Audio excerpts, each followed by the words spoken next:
Olá, muito boa tarde a você que está conosco aqui pelo Notícias Agrícolas. Estamos começando mais um boletim de olho nas informações lá de Chicago.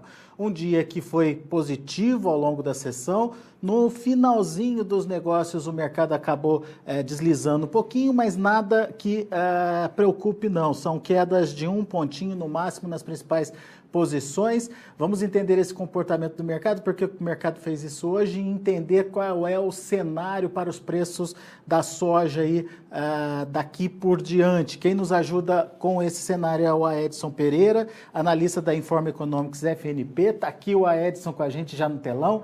Bem-vindo, meu amigo. Obrigado pela sua participação mais uma vez conosco aqui no Notícias Agrícolas.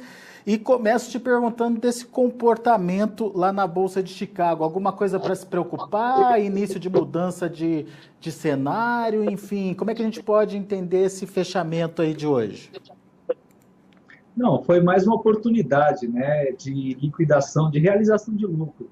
A soja ela ainda tem uma tendência muito clara de preços firmes em Chicago e o mercado segue de olho no andamento, né, do desenvolvimento das lavouras de soja na Argentina e o efeito da seca sobre a produção, que cada vez mais repórteres do campo vêm apontando que essa produção pode vir bem abaixo do que se fala hoje no mercado. Então, o que acontece? Essa incerteza que acompanha o mercado, ao mesmo tempo que ele dá força para fundos, investimentos, agentes do mercado entrarem comprado e fazer com que os preços reajam em Chicago, ao mesmo tempo a cautela de que espera alguma confirmação mais precisa aí com relação à produção da Argentina de soja.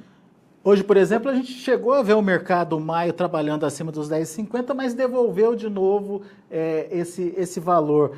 Ele não está conseguindo se consolidar acima desses 10,50? Por que esse 10,50 está tão importante, Aedson? Exatamente. A gente observa dois fatores importantes aí. A primeira coisa, né, com relação à produção na Argentina. O fato que pesa é que a especulação em torno dessa informação ainda fica muito no campo da expectativa. Não há uma consolidação, uma confirmação ainda. E esse grau de especulação deixa o mercado um pouco nervoso, né? Se você parar para analisar, o próprio USDA, ainda no último relatório agora de fevereiro, tinha soltado que a produção caiu aí uma faixa aí de 3 milhões, saiu de 57 e foi para 54. Agora o USDA está com uma pressão gigantesca. O relatório agora de março pode ser um grande divisor de água. Alguns analistas falam que o USDA não vai ter a coragem, né, de cortar muito a produção e vai trabalhar com números próximos do que o governo da Argentina apontar, que vai ser na casa aí dos 47, 48 milhões. Mas já existem no mercado, nos bastidores, alguns crop tours realizados por empresas independentes, consultorias, que apontam que a produção pode cair até para 43, 40 milhões de toneladas, né? Ou seja, esse sentimento deixa o mercado um pouco ainda nervoso. Só que o respaldo de uma órgão como o SDA ou do próprio governo argentino é o que falta para que os fundos entrem mais forte na parte compradora. E o segundo ponto que se destaca é com relação ao efeito dessa quebra na Argentina sobre a dinâmica das vendas internacionais dos Estados Unidos de soja. O que a gente observa é que o ritmo ainda está muito abaixo do ano passado, o que demonstra que os Estados Unidos ainda não entrou no circuito da dinâmica internacional. O efeito da quebra não tem resultado no aumento das vendas norte-americanas. Pelo contrário, elas continuam avançando, mas em ritmo muito baixo se comparado ao ano passado, diga-se de passagem, né? Mas, caso esse cenário contemple uma quebra muito severa na Argentina, é muito provável que os Estados Unidos entre no circuito das vendas internacionais e ele venha a se beneficiar. Isso cria uma condição de suporte aos preços internacionais da soja. Na hora que isso acontecer, starta então o alerta de que realmente temos problema na Argentina, é isso? Exatamente. Uma coisa que também a gente pode destacar é que voltou a colher-se bem no Brasil, né? A safra começou a ganhar força de colheita, então o Brasil começa a colocar mais oferta de grão no mercado internacional, digo melhor, né? E isso também é um fator que limita aí, porque a China, os grandes importadores do grão, o próprio bloco da União Europeia, né, colocaria também ali alguns países do Oriente Médio, os países árabes e tudo mais, eles estão ainda voltando as suas aquisições ao Brasil. Então, eles sabem que comprando do Brasil não afeta os estoques norte-americanos, que são os grandes balizadores do mercado internacional. Então, fique essa sinuca de bico. Vamos ver o que vai acontecer com a Argentina. Por enquanto, a gente trabalha com o Brasil, e o efeito da Argentina, que começa a ofertar soja a partir de maio, junho, a gente vai sentir mais para frente. Nesse interim, a gente fica aqui com o Brasil, mas é muito provável que a partir de abril, o ritmo, né, das vendas norte-americanas, dependendo do efeito da quebra na Argentina, comece a dar sinais de recuperação. Então, quando isso acontecer, os 10,50 se consolida e daí... eu acho que é até um pouco mais breve, porque agora né, daqui a 2 semanas nós temos o relatório do SDA. É muito provável que o relatório aí, como eu te falei, seja um grande visualizável, porque se você parar para analisar, o SDA vai ter que fazer um ajuste na produção argentina, consequentemente ele vai ter que reduzir tanto o processamento como o volume de exportação da Argentina. Esse volume que vai deixar de ser processado na Argentina e exportado pela Argentina pode ter que ser recomposto por Brasil ou os Estados Unidos, certo? Uhum. Consequentemente, outro número que também todo mundo questiona muito no SDA é exatamente a expectativa de importação de soja da China. O SDA trabalha com crescimento de apenas 3%. O mercado fala que, no mínimo, vai crescer de 8% até 10%. Então, rompe os 100 milhões de toneladas. Então, o cenário é muito firme para os preços de soja até o meio do ano. Tá, então, vamos lá. Você falou que enquanto o Brasil estiver dando esse suporte de oferta, e enquanto não houver uma migração sustentável aí também para as exportações americanas, a gente tem essa falta de força para o mercado subir mais forte. Só que daí eu te pergunto duas coisas. A gente está com uma safra ainda atrasada em termos de ritmo de colheita e está com aparentemente uma demanda maior, interna, demanda interna maior. Efetivamente, essa situação de oferta mais restrita, não sei se é esse o nome que eu tenho que dar para a oferta brasileira, mas um menor ritmo de oferta nesse momento já não está para acontecer? É muito provável, só que o que acontece? A gente também tem que analisar pela ótica das operações antecipadas, né? Geralmente, quando a colheita começa a ganhar fôlego, você trabalha muito mais com cumprimento dos contratos que foram fixados com entrega agora.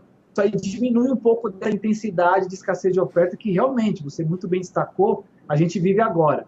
Eu acho que o que a gente pode destacar nesse atraso de colheita, o efeito disso sobre as exportações, né, e até sobre o nível de processamento, é que abre-se uma lacuna, né, para que haja um suporte para que os preços domésticos reajam. Só que quando a gente fala de Chicago, o efeito não é tão imediato, entendeu? Chicago está muito mais de olho na dinâmica da Argentina, dos protagonistas, né, Argentina, Estados Unidos e Brasil, do que na dinâmica doméstica. O que acontece, para destacar o que você muito bem mencionou, desse atraso na colheita, é que no mercado doméstico, você já vê em algumas situações, algumas aquisições por parte das indústrias a preços mais interessantes ao produtor, certo? Que é o caso ali de algumas regiões que têm grandes aglomerados de processadoras de soja, ali no Triângulo Mineiro, ali na região de Rio Verde, Catalão, Distrito Federal, onde você vê muitas indústrias chegando a pagar até R$2 acima da paridade de exportação, dependendo do volume, da oferta que está sendo disponibilizada para comercialização. Então, o efeito é muito mais na dinâmica do mercado doméstico, não no mercado internacional, entendeu? Uhum. Porque o mercado internacional está de olho muito mais na dinâmica, na situação que vive hoje a Argentina, do que necessariamente a particularidade que vive o Brasil com esse atraso de colheita. É por isso que você destaca, então, que essa necessidade de começar a ter uma atenção maior pela soja americana, as exportações americanas deslanchando, daí sim isso daria sustentação para os preços. Até agora a gente não viu isso, a gente vê relatórios semanais muito voláteis, né? Uma semana vai bem, uma semana vai mal, mas você acha que isso está para acontecer, Edson? Sim, é muito provável que isso aconteça. A gente sabe que em 2018, agora a partir de março, né, o governo brasileiro já ajustou o mandato, né, para o biodiesel, para a mistura de biodiesel no diesel, saindo de B8, né, para B10. No ano passado, se não me falha a memória, a oferta de biodiesel no Brasil, a produção de biodiesel no Brasil, cresceu 13%. Isso quando foi B8. Hoje, a partir de março, que vai ser B10, vai crescer ainda mais. Ou seja, o volume de soja processado, que é o principal matéria-prima, que é o óleo de soja, a principal matéria-prima utilizada para fazer essa mistura, corresponde a mais ou menos 85%, de 79% a 80%, vai. A matéria principal é o óleo de soja, certo? Para fazer essa mistura. Então, a demanda das indústrias para o processamento de soja no mercado interno brasileiro, ela é muito forte, porque o diesel subiu muito no mercado interno e no mercado internacional. Então, você tem um fator que vai favorecer o volume de esmagamento de soja no mercado interno. Por isso que você tem essas indústrias já se antecipando, aproveitando essa paridade mais acomodada, porque mais Chicago tenha reagido, o dólar também não dá sinais de firmeza, ele está ainda muito fraco, né? O dólar está a 3,25, 3,23, não chegou aos 3,50, que se falava muito lá em 2017, em função das preocupações com as políticas econômicas aqui no Brasil, não alcançou, ele continua a 3,25, está muito, muito fraco, né? Perante o que se esperava. Esse cenário não favorece com que a soja para paridade externa reaja e ganhe mercado, e o mercado interno e o mercado externo ganhe força no mercado, na dinâmica doméstica, certo? Então, o que acontece? As indústrias estão aproveitando o momento e pagando um pouco a mais justamente para garantir a oferta do grão, justamente já avisando o processamento a partir de março, que vai ser o B10. Então, a indústria de esmagamento do Brasil, ela vai aumentar a demanda doméstica dela. Aí a briga para exportar ou para consumir internamente vai ser interessante agora em 2018. Uma guerra de preços aí. Agora, quando você lembra aí do processamento para a produção de óleo para fazer o biodiesel, eu também queria saber, porque na hora que você processa, você tem o óleo, mas você tem também o farelo. Esse mercado de farelo também está forte, né? Primeiro, porque tem essa demanda possível da Argentina, que a Argentina vai deixar de cumprir, e o próprio mercado interno também vai bem de demanda interna, né? Olha a sintonia, que coisa interessante, né? Alguns ousam dizer que essa seca da Argentina veio em boa hora. Meu Deus do céu. Porque uma das grandes preocupações com o setor de biocombustível aqui no Brasil, principalmente falando de biodiesel, né? As indústrias de biodiesel no Brasil, elas trabalham com a capacidade ociosa muito alta, na faixa aí de 40%, ou seja, tem condições de você aumentar o nível de esmagamento, né? Sem precisar criar novas plantas, né, para o processamento, certo? O que precisa é que tenha uma demanda e tudo mais. Só que a grande questão para a indústria de biodiesel é o que fazer com essa oferta de farelo. Em parte, é o que você citou. Com a quebra na Argentina, o nível de esmagamento tende a ficar mais enxuto. E a oferta de farelo que a Argentina pode colocar no mercado internacional tende também a cair. Fora que, internamente, você tem a cadeia de proteína animal que começa a demandar bastante produto, porque as exportações da proteína, né, o Brasil hoje se destaca como um dos principais fornecedores globais de carne de suíno, carne de frango e carne bovina. Dependendo do período, né, você tem grandes consumo de farelo e de milho para essas categorias aí. Mas então, só falando de biodiesel, essa lacuna que a Argentina deixa aberta para o Brasil acaba sendo benevolente para o setor, né? O Brasil vai acabar capturando parte desse mercado que seria destinado à Argentina e ele entrando um pouco mais firme nesse cenário. É uma abertura muito interessante que acontece aí para 2018, sim, para o setor de processamento aqui no Brasil. E colocando, né, ou reforçando essa tendência da indústria brigar por soja, né? Exatamente. Está vendo como a relação consumo-oferta ela vai estar mais ajustada em 2018? Por isso que fica difícil você não acreditar que os preços da soja em 2018 vão galgar patamares bem interessantes e remuneradores ao produtor, né? A grande questão é tirar essa soja do campo e aproveitar os momentos aí para comercializar. Muito bem. Mas está na hora de comercializar, na sua opinião, Edson? Ah, olha, a gente vê, cada caso é um caso, né? Mas eu acho assim, o produtor já é o produtor brasileiro de soja, assim, ele é um cara que ele é bem entendido, ele está capitalizado, ele vai esperar alguns momentos interessantes para fixar o grão. Como ele andou antecipando bem as últimas semanas, é capaz dele segurar um pouquinho, esperando uma definição melhor, que a partir de março aí, com o relatório do RGA, a gente já tenha números mais interessantes. E é bem capaz que essa dinâmica de comercialização ela venha ganhar pujança, né, a partir do mês de março, que é de repente quando o produtor vai se deparar com preços mais interessantes à venda, entendeu? E no caso da Argentina, quanto tempo mais a gente precisa esperar para saber ou ter uma efetivação, uma consolidação da safra por lá? Olha, eu acho que nas próximas semanas a gente já tem notícias bombásticas da Argentina. É bom ficar de olho no clima e ficar de olho nos próximos repórteres aí. Não vai faltar notícia falando deles, viu? É, né? Muito bem. É isso aí. Vamos ficar de olho. Meu caro Aedson, muito obrigado mais uma vez pela sua participação. O Aedson está otimista, dá para dizer isso, né, Edson, com relação aos preços da soja? Não, pé no chão, sempre com cautela, aproveitando as oportunidades. Não, mas eu digo analisando fundamentos, obviamente, né? Sim, exatamente.